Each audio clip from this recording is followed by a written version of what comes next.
Halo semua, balik lagi di channel Toraokun. Sebelum pembahasannya dimulai, silahkan klik tombol subscribe dan aktifkan lonceng notifikasinya supaya kalian gak ketinggalan info dan teori terbaru seputar One Piece. Buat kalian yang mau informasi tambahan soal SBS atau databook, kalian bisa follow Instagram Toraokun. Di sana admin akan memposting soal SBS, databook, dan berbagai teori singkat. Sekarang lanjut ke pembahasan. Melanjutkan pembahasan admin Toraokun sebelumnya, kali ini kita akan menyoroti keadaan di dunia matahari Elbaf yang masih mencekam akibat ulah dari Im Sama dan para ksatria suci. Raksasa iblis dan monster mimpi buruk yang mereka ciptakan terus mengamuk di tempat itu, sehingga menimbulkan kekacauan yang semakin berkembang seiring berjalannya waktu.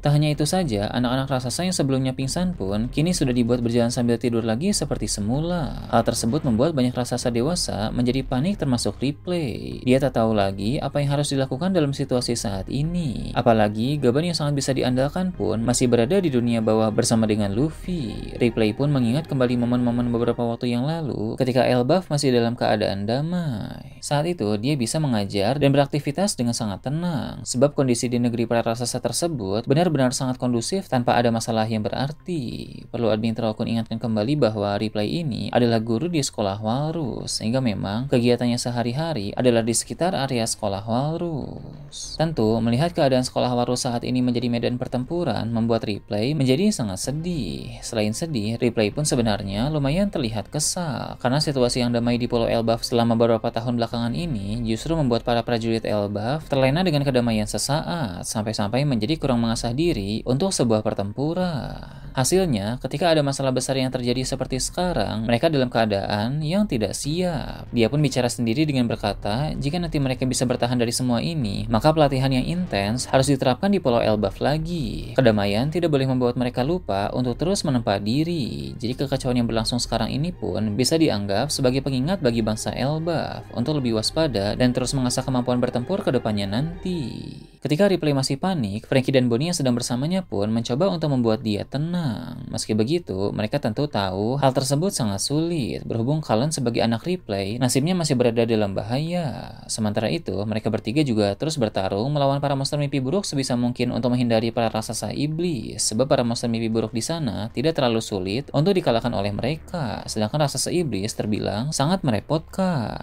Menghadapi salah satu raksasa iblis saja sudah sangat sulit, apalagi jika harus melawan beberapa raksasa iblis sekaligus. Jadi jika harus memilih, lebih baik bertarung melawan para monster mimpi buruk ciptaan Killingham karena terbilang lebih mudah daripada harus bertarung melawan para raksasa iblis ciptaan Im Sama yang terbilang sangat kuat. Bonnie pun berkata bahwa cara untuk menghentikan ini semua mungkin hanya dengan mengalahkan para dalang di balik kekacauan ini. Franky menanggapi itu dengan bilang dia juga menduga sama seperti itu. Tapi untuk sekarang, mustahil untuk melawan para dalang dari kekacauan itu. Franky tahu dua pria yang disebut sebagai ksatria suci itu memiliki kemampuan yang hebat. Namun masalah utamanya sebenarnya bukanlah mereka, melainkan si ksatria suci wanita yang sedang dirasuki oleh sosok misterius. Dialah yang memancarkan aura paling mengerikan, sehingga jika ceroboh untuk melawannya, maka hasilnya bisa fatal. Tidak hanya bisa terluka saja, bahkan mereka bisa langsung mati jika menghadapi sosok yang menyerupai iblis itu. Kehati-hatian semacam ini memang sangat diperlukan, karena Im Sama memiliki kekuatan yang terlalu besar untuk dilawan. Jadi Franky dan yang lain pun harus bersikap bijaksana dalam mengambil keputusan di sini.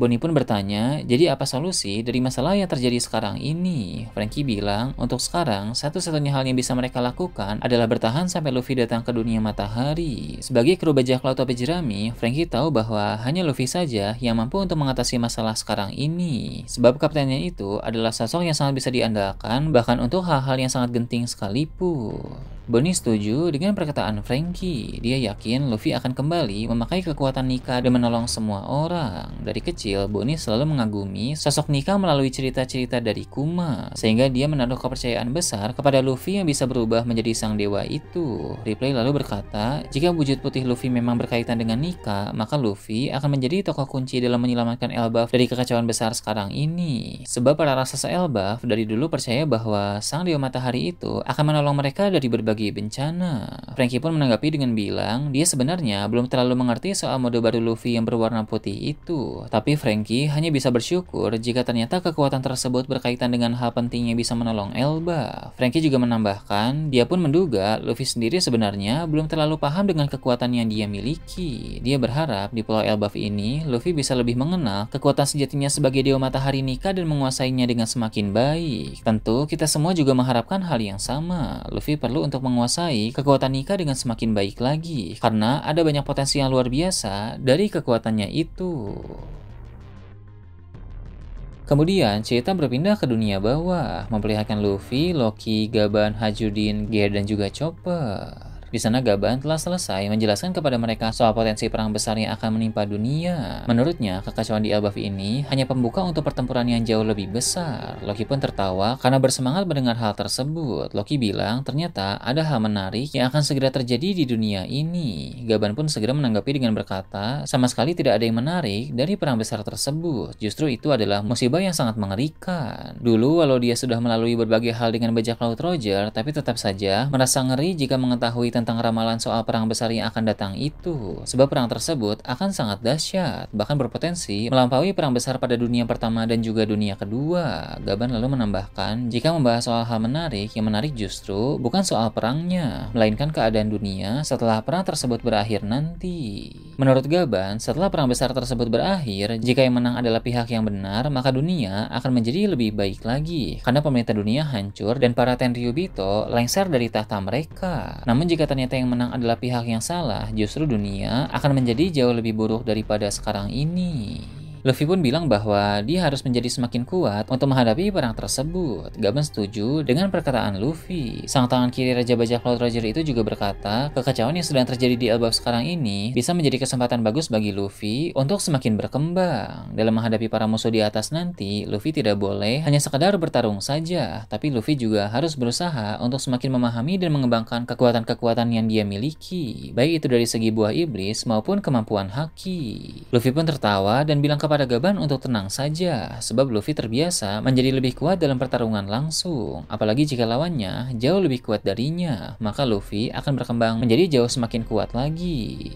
Dari yang Admiral Kun lihat di setiap pertarungannya, memang si Tabi Jerami itu selalu berkembang di tengah-tengah pertempuran yang sulit. Saat melawan Katakuri, Luffy membangkitkan Kenmushoku Haki tingkat tinggi untuk melihat sekilas masa depan. Bahkan dia juga membangkitkan mode Gear Force Nightmare. Saat melawan Kaido, Luffy mulai bisa melapisi serangannya dengan Haoshoku Haki. Bahkan pada pertarungan itulah Luffy membangkitkan wujud Nika yang disebut sebagai Gear 5. Jadi, dalam pertempuran di Elbaf ini pun, dia akan membangkitkan sebuah kemampuan baru. Apalagi yang akan dihadapi ini adalah sang pemimpin tertinggi pemerintah dunia, yaitu Im Sama. Memang, Im Sama yang sedang berada di Elbaf sekarang ini tidak dalam kondisi kekuatan 100%, karena dia hanya merasuki tubuh Gunko, sehingga hanya bisa menggunakan sedikit saja dari kekuatannya. Meski begitu, hanya beberapa persen dari kekuatan Im Sama tetaplah sangat berbahaya. Bisa kita lihat dari chapter-chapter sebelumnya, dia bisa membantai semua raksasa di hadapannya hanya seorang diri dengan sangat mudah. Bisa dibilang, pertarungan Luffy melawan beberapa persen kekuatan Im Sama yang memasuki tubuh Gunko itu akan menjadi pemanasan sekaligus latihan sebagai persiapan untuk menghadapi perang akhir nanti. Karena dalam perang akhir nanti, Luffy harus benar-benar melawan Im Sama yang menggunakan tubuh aslinya, yang mana 100% dari kekuatannya bisa Im Sama gunakan. Sangat menarik untuk melihat kekuatan atau mode baru apa yang akan Luffy dapatkan dalam pertarungan melawan Im Sama di Pulau Elbaf ini. Pasti ada tingkatan lanjut atau wujud yang lebih sempurna dari kekuatan Dewa Matahari Nika yang Luffy miliki. Karena kekuatan Dewa Nika yang Luffy kuasai saat ini juga belum 100%, paling hanya beberapa persen saja. Jika Luffy nanti benar-benar bisa menguasai 100% dari kekuatan Nika, maka Luffy akan bisa setara bahkan mungkin melampaui Joy Boy. Kemudian, Luffy teringat satu hal yang membuat dia bingung sejak beberapa waktu yang lalu. Luffy merasa dia tiba-tiba bisa mengetahui sesuatu dengan detail secara otomatis. Contohnya, saat Chopper dan Gaban jatuh pada 2 chapter yang lalu, Luffy segera mengetahui bahwa itu adalah Chopper dan seorang pria yang sedang terluka, padahal Luffy belum melihat mereka berdua.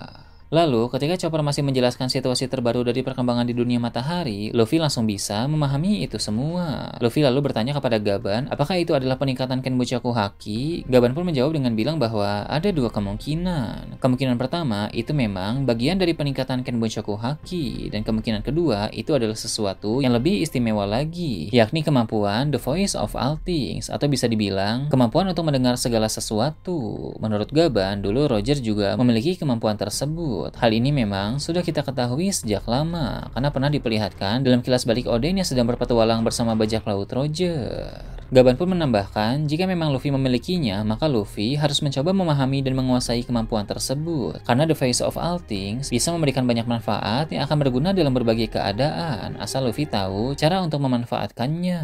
Kemampuan itu juga terbilang sangat langka, bahkan lebih langka dari Hoshoku Haki, karena memang hanya sedikit saja orang yang bisa memilikinya. Loki pun melihat ke arah Luffy lalu berkata, rupanya manusia kecil ini punya banyak kemampuan yang menarik. Loki sudah tidak mau meremehkan Luffy lagi. Berpindah ke tempat lain di lautan yang jauh dari sana, diperlihatkan kapal pemerintah dunia yang berisi beberapa agen CP0. Mereka mendapat misi dari para Gorosei untuk mencari Vivi, karena Im Sama menginginkan Vivi untuk suatu tujuan tertentu.